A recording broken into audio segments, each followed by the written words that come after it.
Hello friends, આપણી YouTube channel game changing સાયકોલોજીમાં આપ સૌનું હાર્દિક સ્વાગત છે.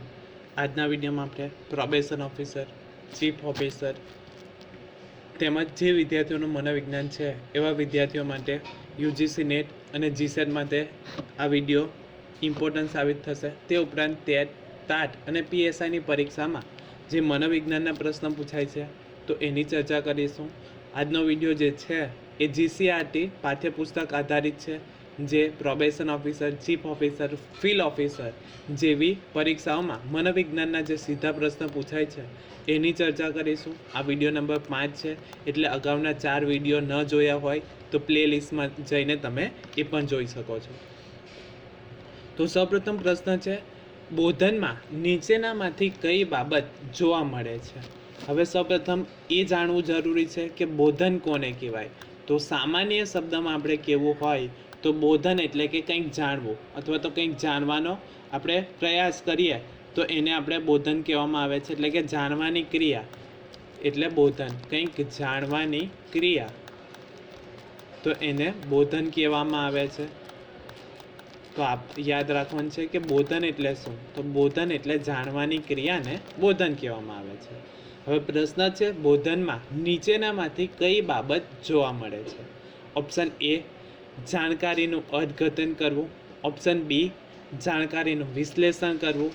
ઓપ્શન સી, જાણકારીનો ઉપયોગ કરવો. અને ઓપ્શન ડી, આપેલ તમામ. તો સાચો જવાબ આવે છે ઓપ્શન ડી, આપેલ તમામ. એટલે કે બોધનમાં જાણકારીનું અર્થઘટન કરવામાં આવે છે. એટલે કે આપણી પાસે જે પણ કંઈ માહિતી છે એ સાચી છે, ખોટી છે કે વોટેવર જે હોય તો એનું અર્થઘટન કરવામાં આવે છે. એટલે કે આપણે જે જાણકારી મેળવી છે તો એનું અર્થઘટન કરવામાં આવે છે, જાણકારીનું વિશ્લેષણ કરવામાં આવે છે અને જાણકારીનો ઉપયોગ કરવામાં આવે છે. તો પહેલો પ્રશ્ન હતો, બોધનમાં કઈ બાબતો જોવા મળે છે? તો બોધનમાં એનું અર્થઘટન કરવામાં આવે છે, એટલે કે જાણકારીનું અર્થઘટન કરવામાં આવે છે, જાણકારીનું વિશ્લેષણ કરવામાં આવે છે અને જાણકારીનો ઉપયોગ કરવામાં આવે છે. કે આપણે જે શિક્ષણ મેળવ્યું છે યા આપણે જે જાણ્યું છે તો એ ડેઈલી લાઈફમાં આપણે કઈ રીતે ઉપયોગ કરી શકીએ, તો એનો પણ બોધનમાં સમાવેશ થાય છે. ત્યાર પછીનો પ્રશ્ન છે, વિચારો, લાગણીઓ અને પ્રેરકો જેને પ્રત્યક્ષ રીતે જોઈ શકાતા નથી તેને શું કહેવામાં આવે છે? હવે શું છે પ્રશ્ન? વિચારો, લાગણીઓ અને પ્રેરકો જેને પ્રત્યક્ષ રીતે જોઈ શકાતા નથી. પ્રત્યક્ષ એટલે કે તમે સીધી રીતે જોઈ શકતા નથી અને બીજું આવે છે પરોક્ષ. તો પ્રત્યક્ષ રીતે જોઈ શકાતા નથી તેને શું કહેવામાં આવે છે? ઓપ્શન એ, માહિતી. ઓપ્શન બી, બોધાત્મક પ્રક્રિયા. ઓપ્શન સી, વર્તન. અને ઓપ્શન ડી, શિક્ષણ. તો સાચો જવાબ આવે છે ઓપ્શન બી, બોધાત્મક પ્રક્રિયા કહેવામાં આવે છે. એટલે કે વિચારો. હવે કોઈ વ્યક્તિ વિચારી રહી છે તો એના મગજમાં શું ચાલી રહ્યું છે આપણે જોઈ શકીએ છીએ? ના, નથી જોઈ શકતા. એની લાગણીનો અનુભવ કરી શકીએ છીએ પરંતુ એની લાગણી આપણે જોઈ શકતા નથી. તો આને શું કહેવામાં આવે છે? બોધાત્મક પ્રક્રિયા કહેવામાં આવે છે. તો વિચારો, લાગણીઓ અને પ્રેરકો જેને પ્રત્યક્ષ રીતે જોઈ શકાતા નથી તેને શું કહેવામાં આવે છે? તો બોધાત્મક પ્રક્રિયા તરીકે ઓળખવામાં આવે છે. ત્યાર પછીનો પ્રશ્ન છે, માહિતી પ્રક્રિયાકરણનું મોડેલ નીચેનામાંથી શેના પર આધારિત છે? કે આપણી જે માહિતી પ્રક્રિયાકરણનું જે મોડેલ જે છે એ શેના પર આધારિત છે? Option A, computer system. Option B, computer સાદ્રશ્યતા એટલે કે analogy. Option C, computer software. અને ઓપ્શન ડી, કોમ્પ્યુટર હાર્ડવેર. તો સાચો જવાબ આવે છે ઓપ્શન બી, કોમ્પ્યુટર સાદ્રશ્યતા એટલે કે એનાલોજી પર માહિતી પ્રક્રિયાનું મોડેલ જે છે એના પર આધારિત છે. એટલે કે ઇનપુટ આપણે કરીએ છીએ, પ્રોસેસ થાય છે અને આઉટપુટ મળે છે. તો એના પર આધારિત છે કે આપણે પણ જે કોઈક વસ્તુ જોઈએ છે એટલે કે મગજમાં ઇનપુટ થાય છે, કોઈ વસ્તુ જોઈએ છે એટલે એનો સંદેશો મગજમાં જાય છે. તો ઇનપુટ પછી મગજ અમુક વિચારે છે તો એને પ્રોસેસ કહેવામાં આવે છે અને પછી આપણે જે પણ ક્રિયા મગજ જે સંદેશો મોકલે છે કે આપણે શું કરવું છે તો એને આઉટપુટ કહેવામાં આવે છે. તો માહિતી પ્રક્રિયાકરણનું મોડેલ નીચેનામાંથી શેના પર આધારિત છે? તો કોમ્પ્યુટર સાદ્રશ્યતા એટલે કે એનાલોજી પર આધારિત છે, ઇનપુટ, પ્રોસેસ અને આઉટપુટ પર આધારિત છે. એ જ રીતે આપણે પણ એ જ પ્રકારનું વર્તન કરીએ છીએ. ત્યાર પછીનો પ્રશ્ન છે, ઉદ્દીપક તથા ઘટનાઓના પ્રતિકાત્મક નિરૂપણ દ્વારા કોઈ સમસ્યાનો ઉકેલ શોધવામાં આપણને મદદ કરતી પ્રક્રિયા એટલે શું? તો આ પણ અગત્યનો પ્રશ્ન છે. કે ઉદ્દીપક તથા ઘટનાઓના પ્રતિકાત્મક નિરૂપણ દ્વારા કોઈ સમસ્યાનો ઉકેલ શોધવામાં આપણને મદદ કરતી પ્રક્રિયા એટલે શું? ઓપ્શન એ પ્રત્યક્ષીકરણ, ઓપ્શન બી શિક્ષણ, ઓપ્શન સી સ્મૃતિ અને ઓપ્શન ડી વિચારણા.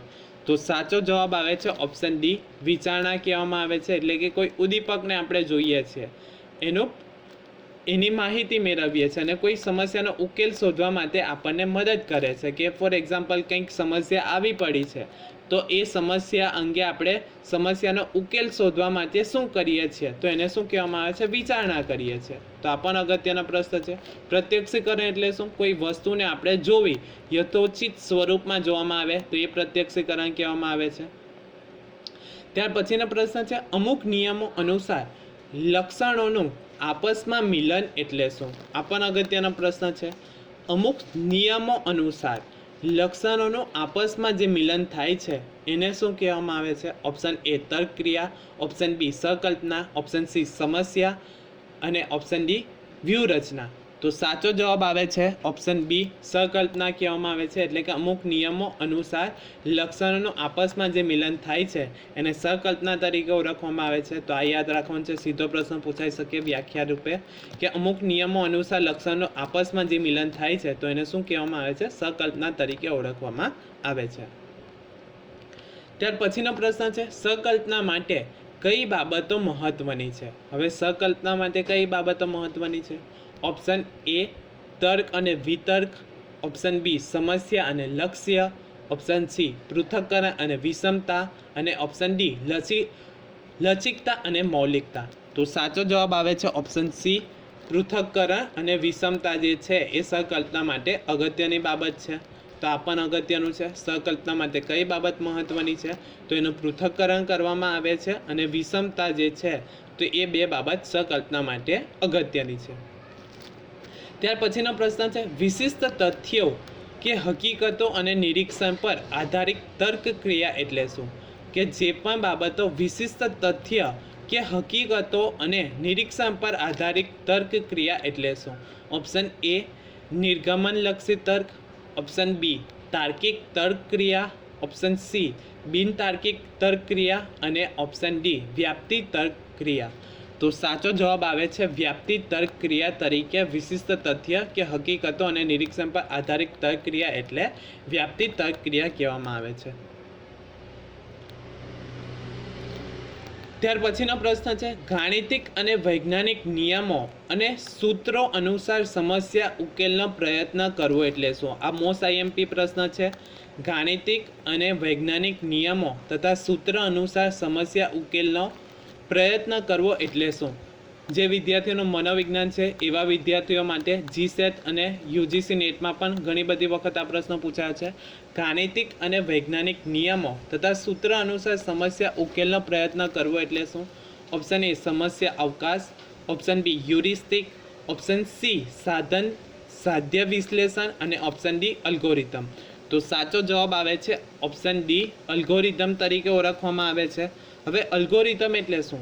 તો કોઈ પણ સમસ્યા ઉકેલમાં તરત અથવા તો થોડા સમયમાં ઉકેલ અથવા તો સોલ્યુશન મળી જાય એવી ખાતરી હોય એને અલ્ગોરિધમ કહેવામાં આવે છે. હવે ગણિતનું કોઈ સૂત્ર લો, કોઈ સમસ્યા છે કે ગણિતની આપણે કંઈક રકમ આપણને પ્રશ્ન પૂછાયો છે ગણિત અંગેનો. હવે તમને સૂત્ર ખબર હશે તો તમે થોડા સમયમાં એ સમસ્યાનો ઉકેલ એટલે કે જે આપણને પ્રશ્ન પૂછ્યો હોય એની આપણે એ જે સમસ્યા છે તો એનો ઉકેલ લાવી દઈએ તો એને અલ્ગોરિધમ કહેવામાં આવે છે. તો ટૂંકમાં સમસ્યા ઉકેલમાં તરત અથવા તો થોડા સમયમાં આપણને ઉકેલ મળી જાય તો એને અલ્ગોરિધમ કહેવામાં આવે છે.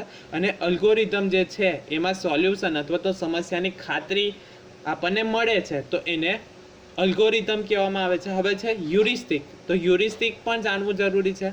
તો હ્યુરિસ્ટિક એટલે શું?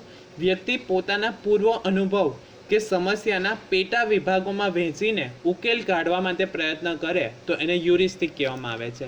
એટલે કે હ્યુરિસ્ટિકમાં શું હશે? વ્યક્તિને કોઈ પૂર્વ અનુભવ થયો હોય કે ભૂતકાળમાં એની સાથે કોઈ સમસ્યા બની હોય ત્યારે એને સમસ્યાનો ઉકેલ શોધવા માટે શું પ્રયત્ન કર્યો હોય તો એ પૂર્વ અનુભવ અને સમસ્યાના પેટા વિભાગોમાં વહેંચીને એ સમસ્યા ઉકેલ મેળવવા માટે પ્રયત્ન કરે તો એને હ્યુરિસ્ટિક કહેવામાં આવે છે. હવે હ્યુરિસ્ટિકમાં વ્યક્તિને સડનલી જે પણ કોઈ સમસ્યાનો ઉકેલ મળે પણ ખરો અને ન પણ મળે, પરંતુ અલ્ગોરિધમમાં એને સમસ્યાના ઉકેલની ખાતરી અથવા તો ગેરંટી મળે છે, તો એ અલ્ગોરિધમ કહેવામાં આવે છે.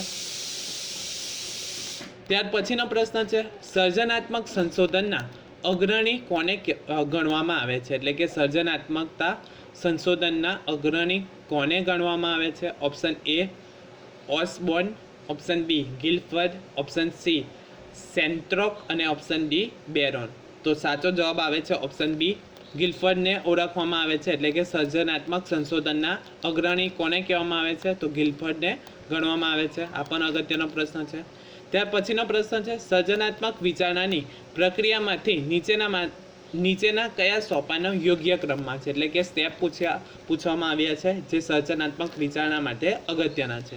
ઓપ્શન એ સેવન, ત્યારબાદ તૈયારી કરવી, ત્યારબાદ વિચારનો ઝબકાર અને પછી મૂલ્યાંકન.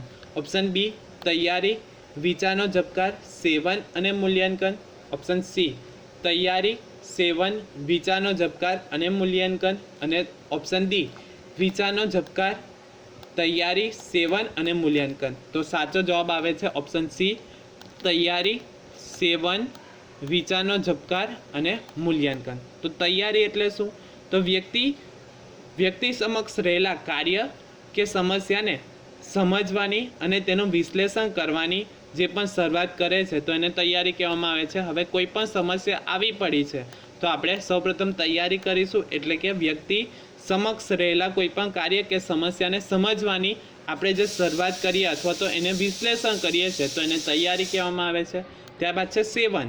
તો સેવન એટલે શું? તો સમસ્યા કે કાર્યને વિશિષ્ટ પરિપ્રેક્ષ્યમાં જોવું, કે જે પણ કોઈ સમસ્યા આવી પડી છે તો એનું સોલ્યુશન મેળવવા માટે આપણે એને વિચાર કરીશું કે સમસ્યા કેવા પ્રકારની છે, સમસ્યાનું સોલ્યુશન કઈ રીતે મળી શકે, તો એને સેવન કહેવામાં આવે છે. ત્યારબાદ છે વિચારનો ઝબકાર, એટલે કે સમસ્યા અંગેની આપણને માહિતી જે છે અથવા તો સોલ્યુશન મળી જાય, કે અચાનક ઉકેલ મળી જાય, આપણે અથવા તો કોઈ બીજી પ્રવૃત્તિ કરતા હોઈએ અને સડનલી આપણને કોઈ સમસ્યાનો ઉકેલ મળી જાય તો એને વિચારનો ઝબકાર કહેવામાં આવે છે. ફોર એક્ઝામ્પલ, આપણે બુક ક્યાં મૂકી છે એ મળતી નથી, વારંવાર પ્રયત્ન કરીએ છીએ છતાં એ બુક મળતી નથી, પછી આપણે સડનલી કોઈક બીજા કાર્યમાં જોડાઈ જઈએ છીએ અને અચાનક આપણને સડનલી યાદ આવે છે કે બુક અહીંયા મૂકી છે અને આપણને મળી જાય તો એ વિચારનો ઝબકાર કહેવામાં આવે છે, એટલે કે અચાનક ઉકેલ મળી જાય. અને ત્યારબાદ છે મૂલ્યાંકન કરવામાં આવે છે. તો આ અગત્યનું છે. સર્જનાત્મક વિચારણાની પ્રક્રિયામાં કયા સોપાનો અગત્યના છે અથવા તો યોગ્ય ક્રમમાં આવે છે? તો સૌપ્રથમ તૈયારી, એટલે કે ફર્સ્ટ સ્ટેપ આવશે તૈયારી કરવી. ત્યારબાદ છે સેવન, સેકન્ડ સ્ટેપ જે છે એ સેવન કરવામાં આવે છે. થર્ડ છે વિચારનો ઝબકાર અને ચોથું છે મૂલ્યાંકન. તો આ અગત્યનું છે. સર્જનાત્મક વિચારણાના સોપાનો તૈયારી, સેવન, વિચારનો ઝબકાર અને મૂલ્યાંકન. આશા રાખું છું કે તમને આ વિડીયોમાં સમજ પડી ગયા છે, અને જો તમને આ વિડીયો પસંદ પડ્યો હોય તો વધુમાં વધુ લાઇક કરો, શેર કરો અને અમારી ચેનલને સબસ્ક્રાઈબ કરો. Thank you.